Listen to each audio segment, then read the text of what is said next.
Welcome to the Impressa Era podcast, a realm where intuition flows through real life and your personal power is celebrated. I'm your host, Queen Impressa, and together we'll explore tarot, self-mastery, sensuality, and aligned growth. Now take a deep breath, relax your shoulders, and let's get into it.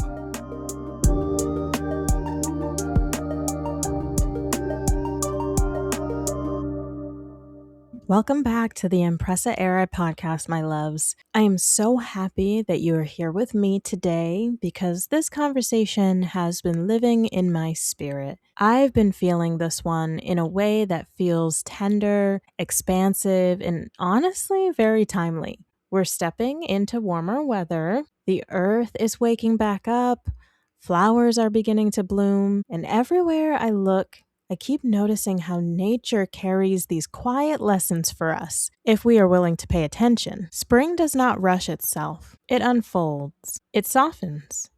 It returns in its own rhythm. And lately, I've been thinking about how much that mirrors our own becoming. I want to talk today about the season of becoming because I believe many of us are in one right now. Even if we don't yet have the language for it, there are seasons in life where everything feels active and visible, where things are moving quickly and we can point to progress with confidence. Then there are seasons that feel a little bit more subtle, right? More internal, almost like something sacred is rearranging itself beneath the surface. I believe many of us have been moving through that quieter kind of transformation, and spring feels like an invitation to honor what's been shifting within us. There is something beautiful about realizing you're not the same woman you were last winter. Even if your life does not look dramatically different on paper, there may be ways you have grown in silence that deserve your attention. Maybe you hold stronger boundaries now. Maybe you trust your intuition more. Maybe you've survived things this past year that have changed your softness into wisdom. And that is sacred work. I think we often imagine becoming as this glamorous arrival, this dazzling transformation where one day everything just clicks into place and we emerge fully formed and radiant.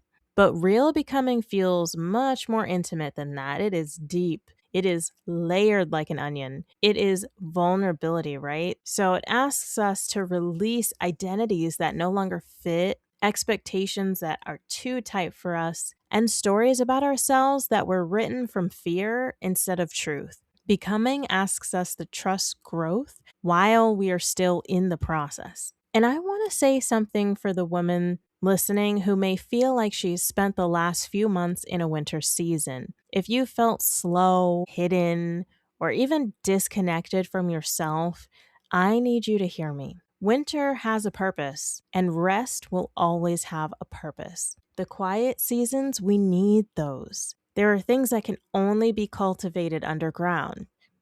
And seeds don't apologize for needing darkness before they reach towards the light. Nature never confuses preparation with failure, and neither should we. Sometimes what we call stagnation is actually more like incubation. Sometimes what feels like delay is preparation, ripening in private, right? Life is asking you always to deepen before you expand. I know so many women carry this pressure that they should constantly be producing, evolving, proving that something is happening with them and going in an upward trajectory. But some of the holiest transformations are not performative whatsoever. Some of the deepest growth happens where no audience can witness it. When I think about becoming, I think about the moments when you begin noticing that what once drained you no longer tempts you, or something that once intimidated you no longer holds that same power. That is becoming. When your standards rise, when your self-concept expands, when your peace matters way more than proximity, and when your dreams begin asking more of you than your fear can negotiate with. That is becoming. And can I tell you something I've learned about becoming that changed me? Personally, it starts with discomfort. It does not really begin with confidence for me. It may for others, but it usually begins with feeling restless, right? With a nudge inside that whispers, this doesn't fit anymore. It begins when what once felt normal starts feeling way too small and boxed in. It begins when you realize you can't keep shrinking to remain recognizable to people who are already committed to an older, previous version of you. Now, that realization can feel lonely sometimes, and growth can feel lonely when you outgrow spaces, relationships, and patterns. That can bring grief alongside the liberation. And we don't talk about that enough. We romanticize the blooming, but blooming often comes after pruning. I've been thinking about how trees don't question whether spring will return. They don't panic during the winter and assume they will remain barren forever. They just trust the cycle. And there's so much medicine in that. Imagine what might shift if we trusted our own cycles that way. Imagine honoring our seasons instead of judging them. Imagine understanding that rest, healing, rebuilding, and reimagining are all part of the same sacred rhythm. So maybe your season of becoming looks like finally believing you're worthy of taking up space, or could look like letting yourself be seen, or like pursuing the thing you've delayed because perfectionism dressed itself up as practicality. Maybe it also looks like learning how to receive more love and more support, more abundance in your life without feeling suspicious of it.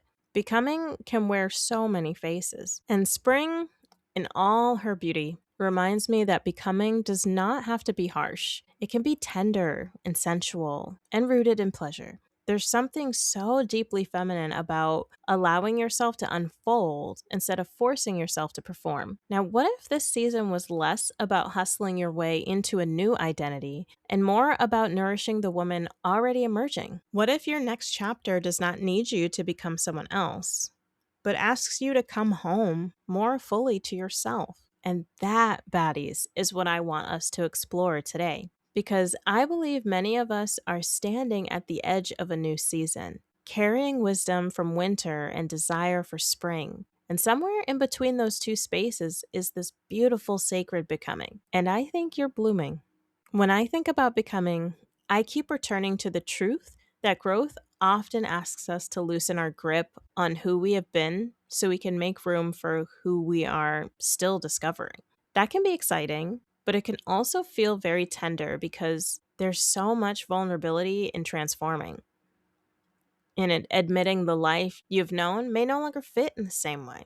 Or recognizing that some identities you carried with pride may have actually been armor and hurting yourself. For many of us, becoming begins when we start noticing where we've been surviving instead of living. And those realizations can feel super uncomfortable, but discomfort does not always mean something's wrong. Sometimes discomfort is just evidence that an old skin has become way too small. I think a lot of women carry quiet shame around not having everything figured out, especially in seasons where life feels transitional. And I can relate to this every so often, right? We are taught to treat uncertainty as failure, but uncertainty can be such a sacred threshold. Uncertainty can be a place where possibility is still being shaped. And I've learned that some of the most important seasons in life are the ones where clarity is arriving slowly, because those seasons teach trust in a way that certainty never could. There's this kind of wisdom born when you keep walking even before every answer reveals itself. That wisdom cannot be rushed,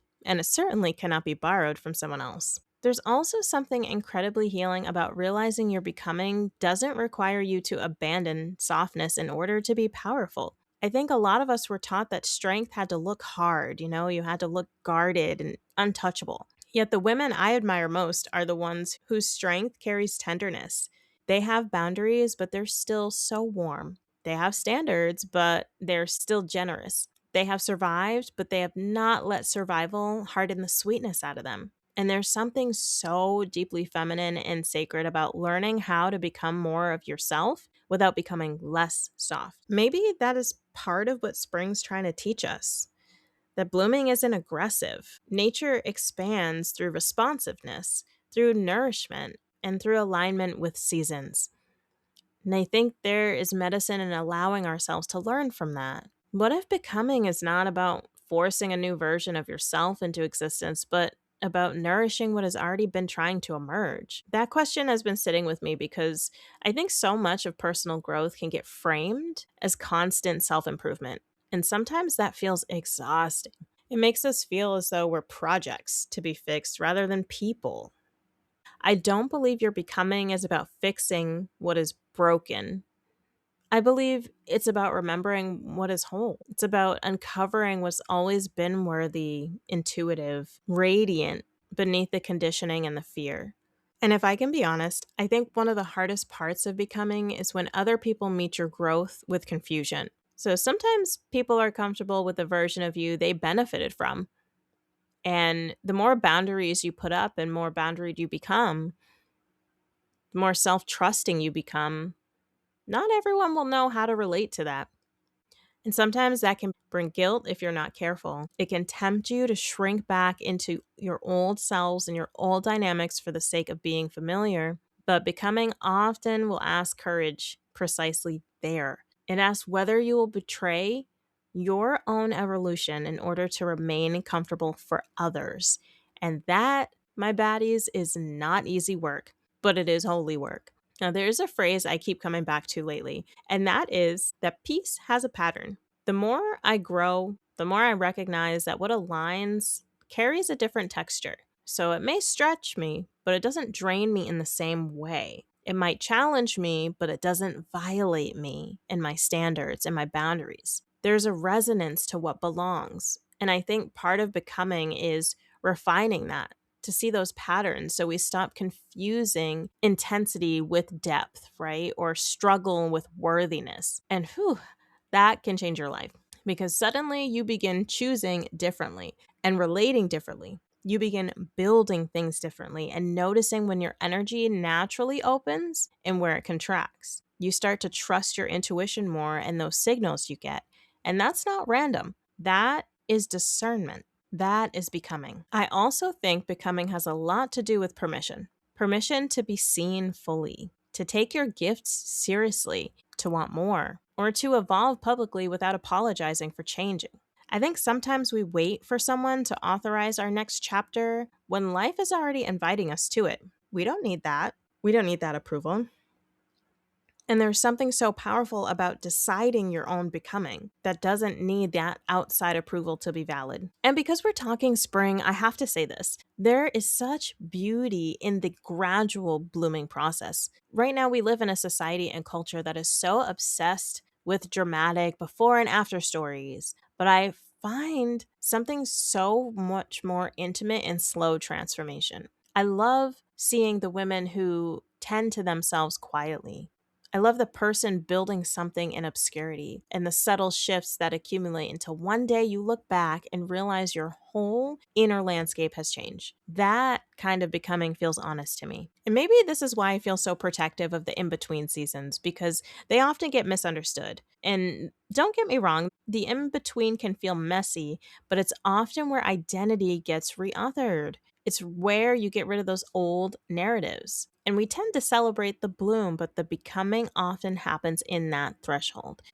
Maybe some of you listening are standing right there. Maybe you feel pulled towards something bigger and truer, but you haven't fully named it yet. Maybe you feel restless in ways that you can't explain, and your spirit has been nudging you, but your fear is keeping you back. It's asking you to wait. And for what? I want to lovingly tell you that not every hesitation is intuition. Sometimes that hesitation is your old conditioning trying to keep you inside that box of what is familiar. So there is wisdom in discernment, yes, but there's also a moment when becoming asks for movement. And sometimes that version of you, the next one, is waiting on your willingness. And now I'm not saying that means reckless leaps, right? We need to be a little bit calculated. It means sacred participation. It means saying yes where life is inviting the yes to come in and watering what you say that you want. Let your choices begin reflecting that future you keep thinking about. And I also think of becoming like tending a garden. So you don't stand over a seed demanding that it's going to bloom.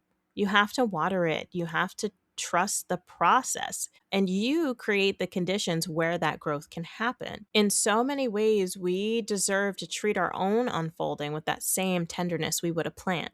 You got to stop yanking at yourselves and stop judging the seasons that look quiet, and to stop assuming every pause is a problem. Some pauses are ripening and sacred, and some slow seasons are preparing abundance your current perspective cannot yet measure. That is why I keep coming back to trust. Trust in your pace, trust in your unfolding, trust that what is genuine will root deeply, and that becoming does not have to be dramatic in order to make a difference. And maybe most importantly, trust that the woman emerging in you deserves your devotion, because she does. She deserves your patience while she forms. She deserves your compassion while she learns. She deserves your belief before evidence fully catches up. That is part of the love that we owe ourselves. And honestly, that may be what becoming is at its core, a deepening love affair with the truest self beneath all the noise. And I hope that you can one day meet me here as well with the understanding. But until then, I'm here to help along. We're all on this ride together. So if you have any questions, if you want to dive a little bit deeper into what this may mean for you, go ahead and visit my website, queenimpressa.com, or just shoot me a DM. I'm on most socials, so you can come and find me. But until next time, bye, lovelies.